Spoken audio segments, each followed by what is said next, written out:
Hey everyone, it's British Business here with Matt Holland. Today I've had Steph, the property teacher, on, and we've talked about her journey from being a teacher to pivoting midway through her career into being a residential property expert in buy-to-let. Fantastic story. Make sure you check it out. So, everyone, welcome to the podcast. We've got Steph here, the property teacher. Welcome, Steph. How are you doing? Thank you. I'm good. Thanks for having me, Matt. Yeah. Really appreciate it. No, it's good. So for people listening, you're our third guest on the podcast, which is really exciting. So Thank you for coming on. And I think you came up on my algorithm on Instagram, you know, when you're doing that mindless scrolling. Thanks. And I was like, well, I stopped and I thought, oh, I recognise that. And because you've shot your podcast here historically. And then your content was really interesting. And actually, I knew nothing about property, or very little. I know bits and pieces, obviously, with my business interests and what have you. But residential is something that's always been very fascinating to me. And yeah, we'll have a chat about that. But I'm also intrigued about your story in business and how you got into residential property and what have you. So, so if we just maybe go back in time, you were a teacher originally, weren't you? Yeah, for all my sins, I was an English teacher a secondary English teacher. Secondary. Yeah. So you taught GCSE and A-level then? Yes, I did. And I was also had some other responsibilities for training new teachers as well. Oh, wow. I bet that was stressful. I preferred, do you know, people say that, but actually when I tell people I was in secondary, they go, oh, and I'm like, yeah, but I couldn't do primary. Yeah. And the best part of the job was actually the actual teaching and teaching new teachers. The worst part of it was the admin, the marking, the planning, parents. Yeah, but my children, Arthur and Matilda, are in primary school, and I've been to a couple of parents' evening, and I imagine it's quite intimidating for the teachers because you don't know how parents are going to be, and sometimes if you've got a bit of a difficult pupil, that you've got to say things that maybe parents aren't going to necessarily react too positively to. Yes, however, after a couple of years, you're that busy. You're too busy to give a shit. Yeah. And when the parents sit in front of you, whether they've got a difficult child or I don't like the word naughty because I don't think any child is naughty, but, you know, challenging behaviour or lazy or whatever, I just got to a point where I was just brutally honest. And if they didn't like it, it was tough because I'm there to do a job and I haven't got time. Yeah, I think that's probably the right approach. It's interesting because the education system, it's something that I didn't do too well in, and I think it's because it's not very well set up for me. So sometimes when you hear about children struggling in school, and I don't want to talk about my children, but it's quite a nerving period as a parent and what have you. But yeah, fascinating. So you were a teacher how long were you a teacher for, and what year was that roughly? So I was in the secondary education sector for 13 years, and I was teaching for 11. Right. Yeah. So fantastic. I started off as a teaching assistant. So before I even got into teaching, I was Monday to Friday teaching assistant, Saturday to Sunday a domestic in the NHS. Yeah. So working 7 days a week for a good few years. Wow. And then on half terms, I was on a nurse bank for the NHS. So I did clinical support work and mental health. Yeah. Predominantly CAMS, which is child and adolescent mental health. Yeah. So I had loads of experience. And then, I quit my cleaning job on the Sunday and then started my teaching job on the Monday, and then it was 11 so it sounds years. Like your career those earlier years, it was quite entrepreneurial in the sense that you were working pretty hard, you were very driven, perhaps working 7 days a week. Not many people do that. Well, I forget to mention, Matt, as well. In the Friday and Saturday evenings, I also used to do on summers parties. Wow, so okay, right. Yeah. I always, if anyone, I wouldn't recommend it really. It was hard work, but some days you make absolutely nothing, and some nights you make, I did a party for 12 women who went to church, and I made 500 quid in an hour. Wow, so it's quite entrepreneurial on summers parties because you've got to actually sell the products. You've got graft, you've got to market yourself.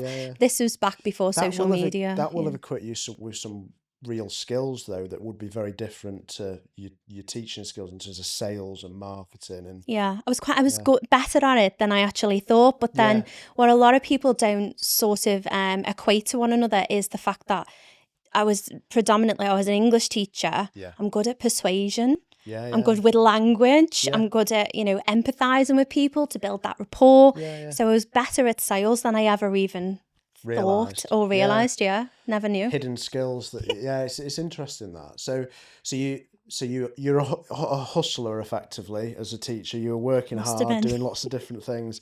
What was the spark or moment where you decided, you know what, this isn't really what I want to be doing long term? So teaching, people think it's amazing because you get all of this time off. And I think if it was that great, we wouldn't be in a recruitment crisis. Yeah. It got to a point where the year that I quit, my mum had just been diagnosed with breast cancer. My granddad was in and out of a memory clinic. My nan had recently fractured her spine. So I was helping all three of those most important people in my life. And we were also doing property on the side. Yeah. And I had a leadership role in school. Right. And I'm teaching English as a core subject. It's not tick and flick. It's a hard graft teaching English because the workload. And I just thought, you know what? There's got to be more to life than this. Not better. And I'm not berating teachers because they do a phenomenal job given the system that they have to teach to. Yeah. But I just thought there's got to be more to life than working, going home and working at home. So I've got work to do and work. Wondering when I'm going to finish work to do more work, to do work tomorrow. There's got to be more to life than this. So it was kind of a bit of, with the external pressures on you personally because of things going on in your life, it made you think, do you know what, why am I doing this? Like, and it got to a point where I felt like all I'd ever done since starting my career was jump through hoops for people. Ofsted or Eston as it's called in Wales, you know. Yeah. Are your books marked? Are they Ofsted standard? And I'm like, well, who am I marking for here? Am I marking for an inspection or am I marking for the betterment of these children? Yeah. And it became very little about those kids. Yeah. And you know, I was there for them to improve their life chances through education, but it became it'd always very much been a tick the box exercise. Yeah. And I've just got so fed up of it. So that was like the moment of the real pivot point from going kind of like going full time effectively. What was the ideation or the little spark that kind of tripped you into property? Because that you said that you already had a property at that stage. So what year was that when you left teaching? Sorry, just 3 years ago, 22. 3 years ago. So you kind of went full time with the property 3 years ago. How long had you had property prior to that you were doing buy-to-let? About 4 years. So from 2018, on the cusp of 2019 was when we started building the buy-to-lets. Yeah. So then we got into social housing or like supported living, which is so passive. It's incredible. And then, we built it up enough to the point where it was like, maybe I could quit now. You know, maybe not, but it was when the head was stood in front of me and said, we've got another inspection. I just thought, fuck this, I've had enough. Can't be bothered, and that was that day. I followed him straight from the hall into his office and said, Colin, I'm quitting today. So well, it's good. And actually sometimes having that emotional or decisiveness, it's the right thing when you're in and then you just go, I'm sticking with it. But it's hard because we're taught our whole lives, the system. We have to go to school. We've got to get qualifications, get a good job, get on the career ladder, you know, get a good stable job, pension, be paid by somebody all of your life, you know, and this system has failed me and it's failing a lot of people.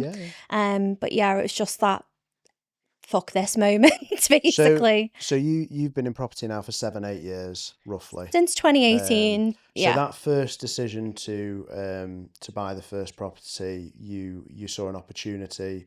Was there someone externally that kind of dripped the idea into you? Did you see something that kind of So where it started was we bought our first house in 2016 and we did it up ourselves for about 2 years. Now who the hell buys? Painful? That was so painful. I mean, I've got a very handy partner, a handy father-in-law. I'm very lucky.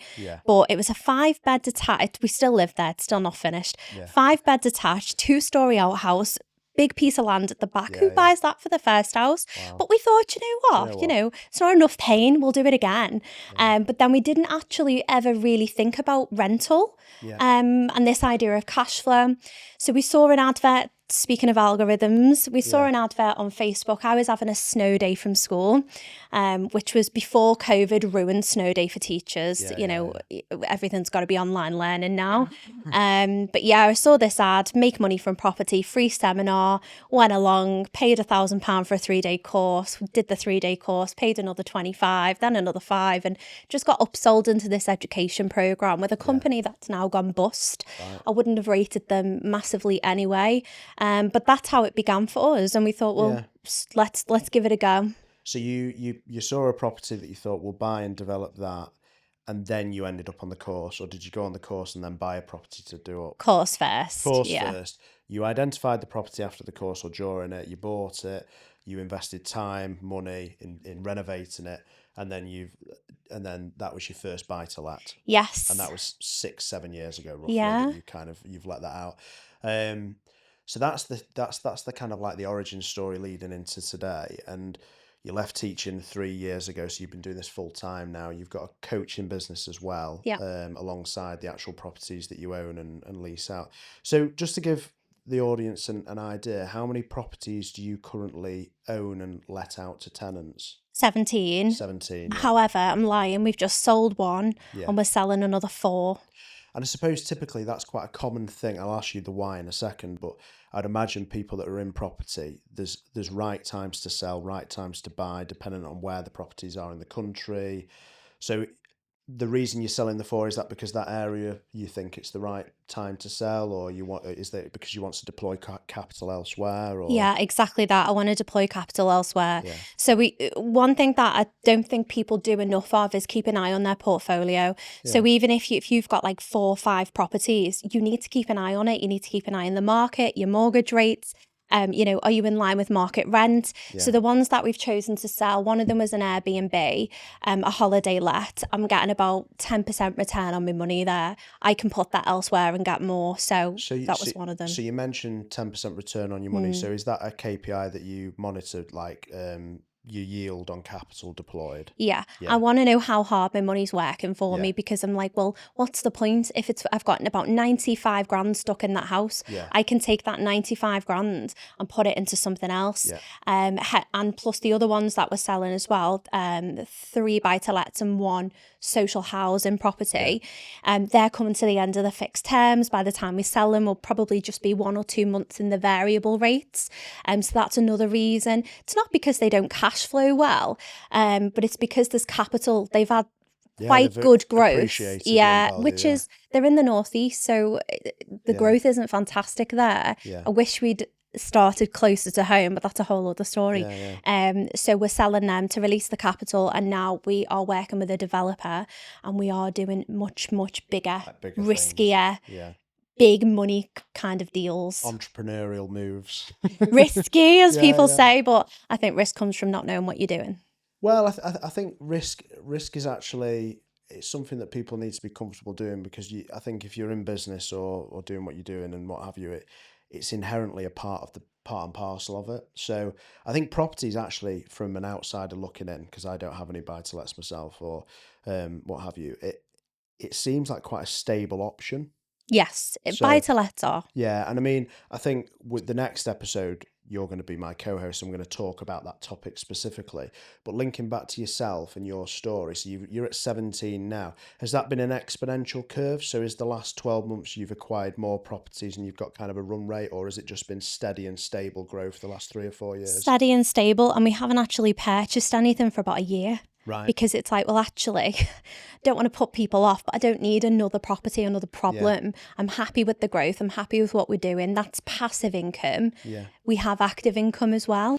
So we're building on that side of the business for that active income. That's why we work. I think a lot of business owners, sometimes they lose sight of the importance of stabilization and consolidation. And actually, you can be on this growth journey, and if you just take a moment to go, let's just settle it down, and because that 12-month period, your equity in all those properties will have increased. You'll be much better off. They will have appreciated in value. So it's actually a really good period.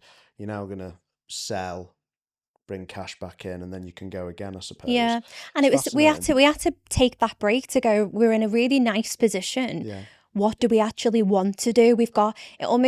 It's become for us like a little passport for opportunity.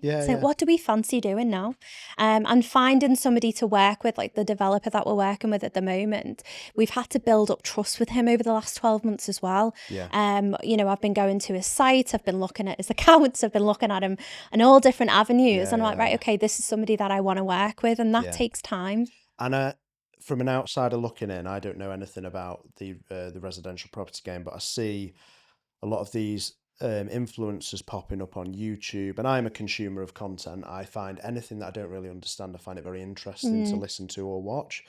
But it seems like almost like a saturated market, a very competitive market. There's a lot of people doing similar things from a personal brand perspective, but also selling courses and what have you. And I want to ask you about a little bit about that in a minute. But how do you find that being internally within the industry and seeing all these different people popping up left, right, and centre? Some of them probably are very authentic and Yeah. real, and some of them I look at and I go, something just doesn't add up here. It's like the the reality, it doesn't seem to match the.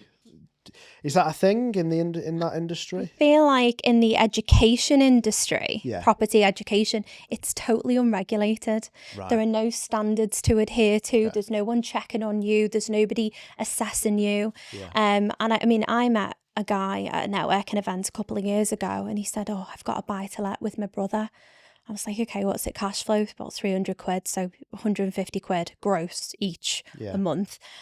Yeah, and then about a week later, I saw him on social media selling a course on how to build generational wealth. And I thought, this is absolutely insane.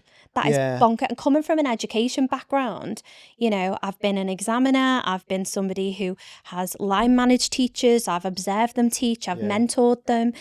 That level of accountability in education, I'm used to that.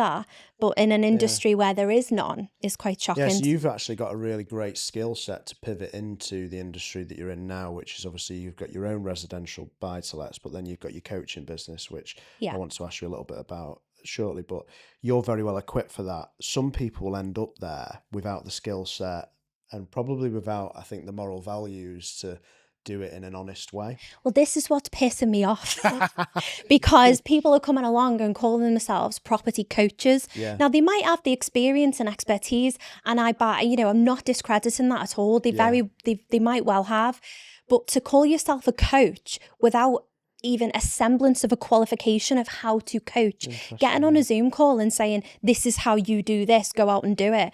That isn't coaching, that's dictating. Coaching, mentoring, the different skill sets, teaching, training, very different skill sets. And people are coming along and saying, I can teach you this, I can mentor and I can coach. When really, are they actually getting the results that they would with the people that they're training if they had those skill sets or those qualifications to do that properly? Pissing me off no end. I'm telling you, Matt. It's very interesting though, because it's like I see it in the in kind of the business mentoring world as well. So people that are mentoring business owners, and there's almost this. I look at some people and I go, have they actually done what they say they've done? Yeah. And then you look on, say, Companies House, and it's a bit of a Warren's nest, and there's just we live in an age where it's very, very easy to almost lie and not necessarily tell the truth. So for someone that wants to get into property, it's very difficult. But we'll talk about that in the next episode. I mean, just to where do you want to be with? So you're now a property business and you're a coaching business, two separate businesses in their own right, but probably maybe under the same limited company. I'm not sure. But where do you want that to be in the next 12 months, 5 years? What's the goals for you as a business owner? People ask me this quite a lot, and to be honest with you, I spent a lot of my time in the early days, maybe even 24 months ago, doing business plans. What's my 10-year plan, my 5-year plan, 3, 2, 1, monthly, quarterly, whatever. And I'm in a position now where I'll go, you know what, I have an idea, but I'll just see what happens. Yeah. But in regards to the property school, I want to build a community with that. Yeah. So what I want is for property education to be affordable, and especially for the beginners who, we've all fell into this, I feel like this middle class trap. We've got these houses, these cars, we go on nice holidays, but then we can't afford to put money aside to invest. I think that's what happens with a lot of people. But I want this property education to be affordable. So I want to build a community. So you want to grow your coaching business, you want to build a community off the back of that. Where do you want your residential portfolio to be? Do you want to, and I know we had a conversation off camera about commercial. It's not something that you've necessarily been involved in yet, maybe something in the future.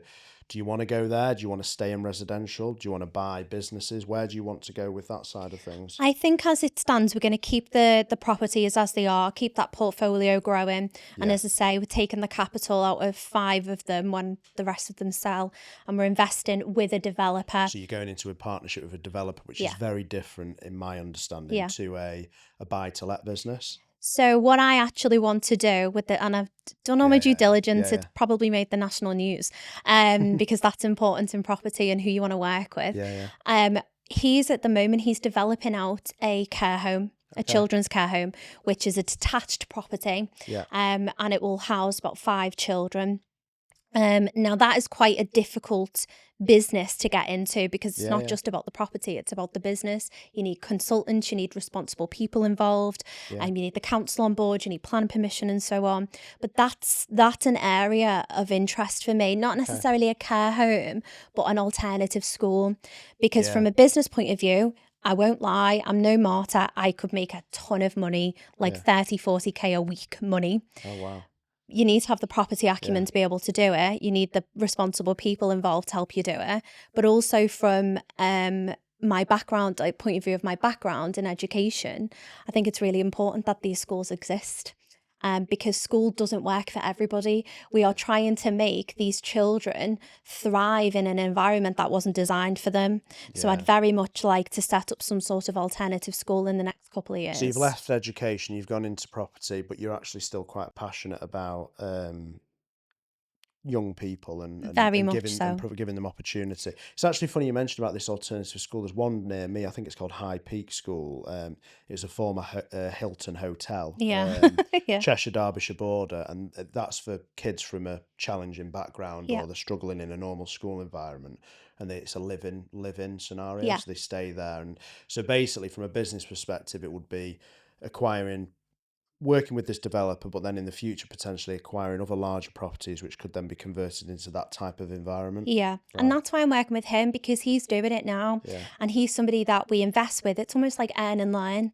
So we're getting a return on our money, almost like a silent partners, if you like. Maybe some shares here and there. He's got a couple of other ventures going on which I'm interested in, and he wants me on board, which is great. But it's something that eventually I'll be able to do either myself or with him or with somebody else. But I think always getting into business with somebody else and joint venturing, collaboration is the way forward. I think people at the top aren't competing for this sort of stuff. People are working together, and you can leverage each other's experience, money, time. What would you say are the main barriers for you to grow your business, to grow the residential portfolio? Is it just capital?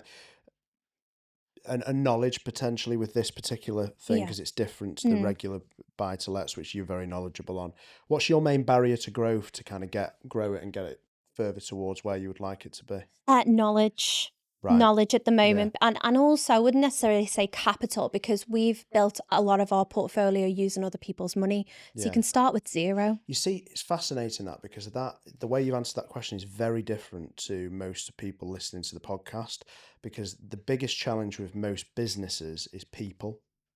So you don't have the challenge. It's a very different set of challenges a buy-to-let property business than, say, X or Y, like retail business or service-based business, where you need to find good people in your business. Is there a requirement for you to have staff eventually? I'd imagine you've got a good accountant, probably. There's yourself. What does your employee structure look like at the moment? So we don't employ anybody on a PAYE or what have you, but we have virtual assistants, because obviously they don't need to be in the office, and the office is a bedroom in my house. They don't need to be there, so we can outsource an awful lot. I've got a property letting agent, Airbnbs, outsource management.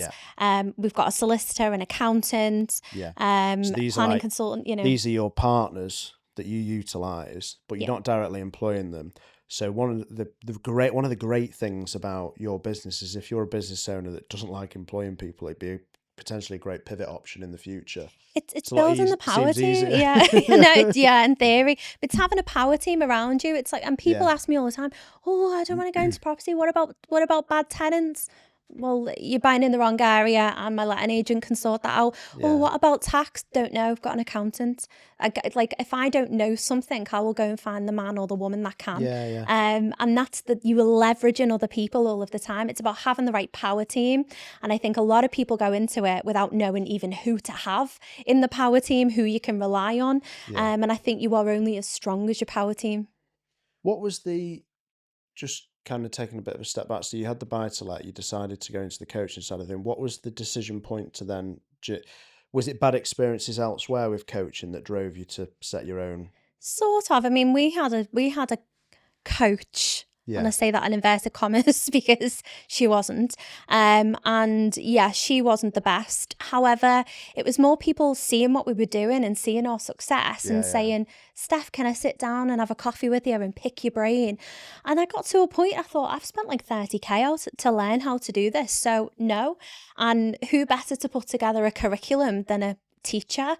So that's how I ended up pivoting into the sort of the education side of it, because of the demand of people coming to me saying, can you teach me how to do this? And I got to a point where I thought, my time isn't free anymore. So that was it. But yeah, there are a lot of people out there being coached and mentored. I'm not saying I'm suitable for everybody. I'm definitely not. But I do everything in a very rigorous, structured and accountable way, very much like a teacher, except I can't put anyone on detention, unfortunately. I can hold the hand or kick their arse. I can be whoever they want me to be. But there are a lot of people out there doing it very unsuccessfully, and that's why I want to be in this space. I don't need to be the best. I don't need to be the most popular. I just need to be somebody that other people can rely on to give them a really good education.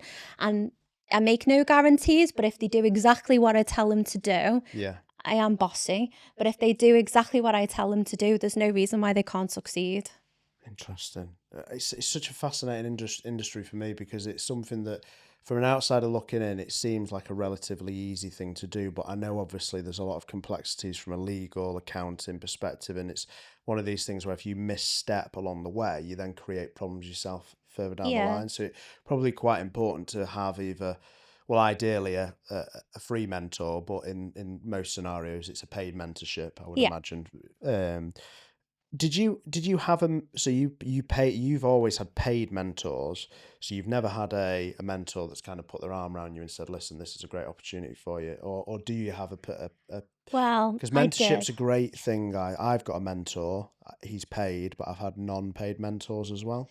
I've got people in my network who are further ahead than me, who I can pick up the phone to and have, 15, 20 minutes, and they will give that time freely. And I would do the same for people as well, within boundaries, because some people just continue to take the piss. So you've got to be really boundaried with that.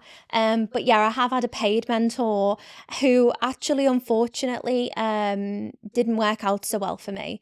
She was... It's personalities though, isn't it? Well, we got on very well, but it turns out that she nearly ruined me. Oh dear. Yeah. So she's somebody who saw an opportunity in me to help build her business as well. Right. And unfortunately, I ended up doing a lot of work for free, thinking this is great, this is going to be really collaborative, and it wasn't. So there was a lot of manipulation there. Does that create any anxiety or concern about, obviously you're partnering with someone on a development thing, it's a big thing.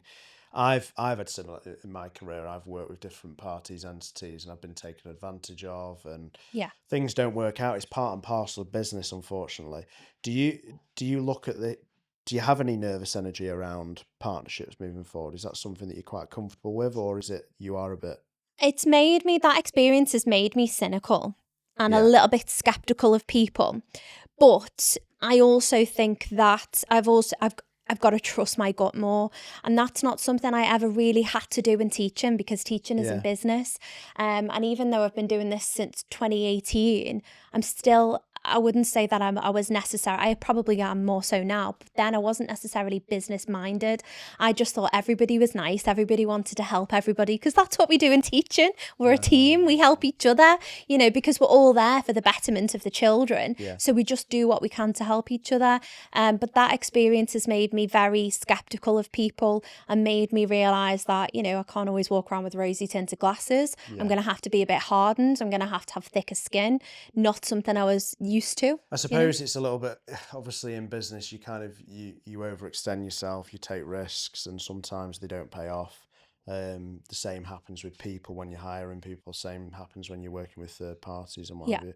So effectively, for you to grow and scale your business, there's not an employee or human problem. It's more capital and perhaps time intensive. Are they the two main things? I would say for me to grow to where I want to be with the alternative schools, Yeah. It's just knowledge. Capital, there's that much money out there, it's sick. Yeah. Like I could go out and raise money tomorrow, you know. If you put a gun to my head and said you've got a month to raise $1 million, I would raise $1 million. I would find the people with the money. $1 million's a lot, but it's not a lot when it comes to like property and so on.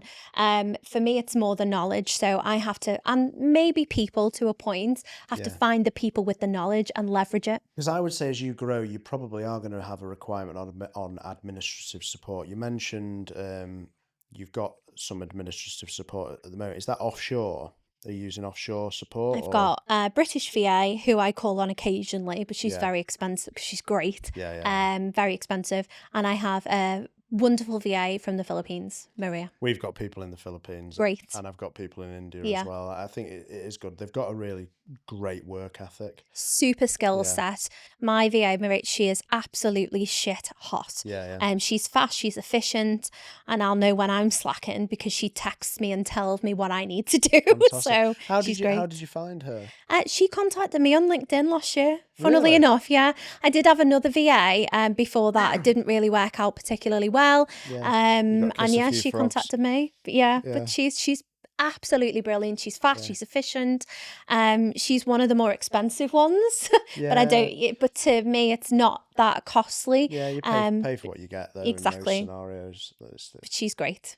She's absolutely brilliant. And I think if you invest that time in training, whether they're British, from the Philippines, India, what have you, you invest that time in upfront and train them to tell them what, you want and how to work together. It gets to the point where you can be somewhat hands-off. Offshoring as a concept within business it's becoming, if we go back 10, 15 years, it was people like BT that were heavily into it. Or larger companies. Smaller businesses are now taking advantage of it and leveraging it. And it goes back to obviously our friend Rachel, the cost of employing people, the risk of it, the challenge, because for you to bring in a PA or a virtual assistant that's UK or remunerated in the West, you've got to pay national insurance, pension contributions. It's so challenging. It's interesting that even in the property industry that you're in, where it's not people heavy, you're utilizing offshore. Is that common in the industry that you're in? Yeah, I would say so. I mean, I know a lot of people who have Filipino VAs because there is a variety of different jobs you can do in property. You're not just an investor, you're a property finder, you're doing a bit of maths, you need to know how to use Excel, which is not something I was well versed in, being an English teacher. There are so many different hats that you wear. So it's not uncommon for people to out. If you think, what is my time worth? Can I pay somebody £10 an hour to find and shortlist, 10 or 15 properties on Rightmove, who am I going to pay to do that myself? No, my time's worth more than that. And then we outsource it. There's plenty of people do it. So longer term, you want to grow the property, the number of properties you've got, grow the equity there. Is the intention then in 10, 15 years time to sell that as a group of properties to someone bigger, a bigger shark that's got, what's the... Maybe. I mean, do you know what? I don't even think that far ahead because I like shiny pennies. I like new things. I like doing new things. I like learning new things. So we've not just got the property business, we've got the copywriting, we've got the book publishing, the social media management. All of these different arms now are growing within the last, I would say, 8 months, which is insane. Ultimately, I think my vision is to have multiple businesses, no matter that engage me or interest me, have oversight of them all and have people running them for me. So you mentioned there you're into copywriting and other bits and pieces. So you must have, are you utilising third parties, so it's white labelling, or are you employing copywriters? I write my own content. Well, I was an English teacher, it'd be silly not to. So I do, so that isn't something we advertise yet. But when people have looked at my social media, it's more on LinkedIn. the storytelling aspect So are of it. these services that you will offer to your existing clients as like a bolt-on effectively? Yeah, Right, yeah, that's so we fascinating. have, without heavily selling to them, I outline absolutely everything at the beginning. If you want this, it costs this. If you want that, it costs that, costs that. I'm not going to say to you, pay me, pay me, pay me all the time. It's all laid out up front. You know where I am if you need me. But what we found was a lot of people, you need to be visible in property if you want to raise finance. Not everybody's got the money to just suddenly start buying houses and scaling. So the key is being visible, but a lot of people don't even know where to start with social media. Do I start taking pictures of avocado bathrooms and brown swirly carpets? Well, you're not going to get much reach because no one gives a shit about the colour of the carpets or the colour of the bathrooms. Start by building that personal brand, put your face into it, tell your story. How do I do that? Well, I can either give you a course, which I've done and it's in beta testing at the moment. You can do my social sales course. You can book a call with me and we can do a content power hour, but the way I go on, it's never an hour. Yeah. It's more like 2. Or we can do the done for you service, which has got different tiers as well. Right, interesting. And a big topic on this podcast, so obviously about British businesses, is AI at the moment. How much impact is AI having on your day to day, and is it a threat or an opportunity for your business? Definitely an opportunity because it can help you problem solve, it can help you with decision making. And I think when we talk about AI, everybody just suddenly thinks about ChatGPT, but there are different AIs that we can use. I predominantly use ChatGPT, but it's about knowing how to use it. I'll do a little plug here. I don't get anything out of it, but there's a woman called Heather Murray. She has an online program or online community called AI for non-techies. All right, And okay. she's absolutely fantastic. I did a training course with her last December, and she teaches you how to actually use these different types of AI, different softwares, and we can leverage it. As long as you know, particularly with ChatGPT, if you give it enough context and you train it, it's useful. I might ask you to introduce me to her because she could be great to get on and offer some free advice at a broad level to some business owners, because I just think there's so many businesses that aren't utilising it. So you don't view it as a threat, is what you're saying? No, no. Because I could very easily articulate a scenario whereby it could be a threat to your business. If you think about from a coaching and an education perspective, you've got something comparable to the internet, but way more advanced, obviously, where it can provide you, if you were to ask ChatGPT, I'm thinking of getting to residential property, could you tell me, you could turn it into the deep research mode and say, could you build me a plan around how I should get it and how I should scale it? Do you not view that as a threat to your business, or is it because the average person that wants to get into residential property is more likely to want to deal with a human? They want to deal with a human, but also they won't know enough to be able to give ChatGPT, for example, the context that they actually need, because you don't know what you don't know. And it's the same way you could spin that on its head and say, well, don't you think all of this free advice and free videos out there on YouTube, is that not a threat? Well, no, because the amount of people that come to me and say, I don't know where the hell to start. Yeah, I think people, unfortunately, in general, they're quite lazy, and actually what needs to happen is almost like knowledge needs to be passed to them in a way that is digestible. And it has to be catered to them in a specific way. Whereas YouTube, I love YouTube. It works really well for me. I love AI. I learn in certain ways. But actually, my biggest way of learning is by speaking to people. Yeah. Which is why I do the podcast, because it gives me the opportunity to ask questions and kind of learn from people. Which is why a coaching business actually is, to a certain degree, AI proof, because there's a certain type of person that at the moment this doesn't work for. But then you've also got to think about the learner, and this is where I think I'm different to other people, and I don't mean this in an arrogant way. 20% of our population are neurodiverse. I've consulted for the largest neurodiversity charity, service user-led neurodiversity charity in Europe, and I'm a massive advocate for people who are ND. I've got ADHD myself. I was diagnosed last year. 20% of people on the planet have ADHD, dyslexia, autism, dysgraphia, dyscalculia, and so on. How is AI going to cater to their actual learning needs? How does YouTube cater to their actual learning needs? It doesn't. So what I do, obviously I have an online program, and it's been built with given it in a digestible way, given all of that information. It has spreadsheets, it has worksheets, it has step-by-steps. I mean, I wouldn't say it's completely foolproof because it has to be a one-size-fits-all, but with the neurodiversity and accessibility in mind. But when I work with people on a one-to-one basis, I can tune into their specific learning needs. And not everybody can do that because they don't know how to. Are they a visual learner? Are they a step-by-step learner? Do they have ADHD and have 50 different trains of thought at once? How do I tap into what's really important to them? Are they autistic, and do they need things given to them in a different way? Are they dyslexic? Do they need different access? Is this not a niche opportunity for you? Because you're labeling yourself as the property teacher, but actually perhaps because of your skill set, your knowledge and your expertise, you almost need to manage and market yourself to that specific niche rather than the broader audience of people interested in. Maybe. I mean, maybe you could give me advice on how to do that, because I find it hard to do because there's a lot of stigma surrounding neurodiversity, which is ironic because most business owners I meet and property investors, new, aspiring or, established. I mean, I'm not qualified to diagnose anybody, but I am a neurodiversity specialist.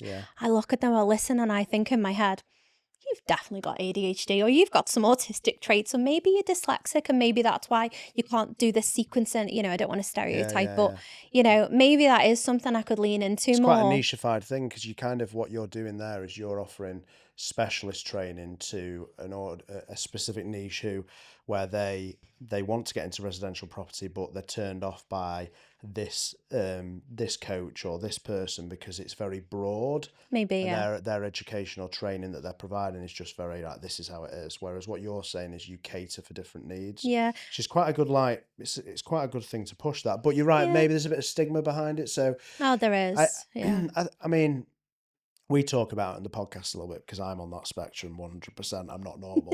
And wouldn't that be boring though, Matt, if you were? Yeah, exactly. And actually, I went through the whole education system, and unfortunately, it didn't really work out very well for me. But I look back on that and I go, well, that was great for me because I was told that I wasn't good enough for a very long period of time. And it's probably where I get my drive and ambition from as a result. Yeah. So I'm actually a byproduct. Who I am today is a byproduct of the conditions that I had to go through. I'm so sorry that people told you that in school, because this is what I don't understand. If you've got a child in front of you, you've got ADHD, autism, dyslexia, like dyslexia, for example, 1 in 10. I don't want to go too much into ND. No, 1 in 10 people have got dyslexia, diagnosed or not, right? Yeah. Dyslexia existed before words on a page. We've got to leverage these existing neurodiversities. There's got to be a reason. 20% of the population have different brains. I mean, we could talk about this for a long time, and maybe we should do an episode on learning difficulties in business. But for me, I think, unfortunately, the education system in this country, we're not set up in the right way. As like a basic fundamental level across, if you were to average across the school and education system in the UK, some schools are better than others, but typically, I think it's better now, but when I was in school in the 90s, I was labelled as disruptive and basically kind of not being necessarily what is expected to be the norm. And it took until university before I was diagnosed with dyslexia. And then it was like, well, why wasn't I given the support through the system?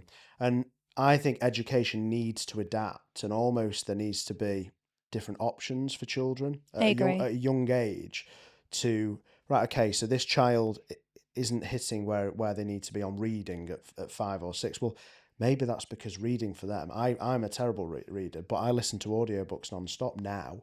Yeah. If I'd had that from a young age, well, I would have been flying. Do you know what I mean? Yeah, so it's accessible. It's breaking the barriers to make everything in front of you accessible. Yeah. Yeah. And just because I want to close off the episode now, but I do think AI actually, it will help with learning difficulties, because for me, it gives me access to resources indirectly via link structure and things like that if AI wasn't a thing, knowledge, it's more accessible for me here in small chunks than it would be in a book in a library. Yeah. So, and it's going to develop and improve over time, which is really interesting. Like, for example, the voice mode on AI. That's brilliant. It's fantastic. Yeah. So for someone like me who's more audio and visual, it's great. Wow. A lot discussed there. That was like fast fire. We've just done an episode with a friend of mine, James Starkey, and his episode was very fast fire as well. But it's good. It's good because we get loads in. Brilliant. Well, listen, thank you for coming on the Thank you. podcast. It's been really interesting, that, and I feel like I've learned a lot about yourself. But the next episode we're going to go through is more of our normal structure. And we're going to talk about how to get into residential property potentially. My favourite subject. Excellent. So we'll pick it up there. But thank you very much for coming on the podcast. Thank you very much for having me. And cheers for listening.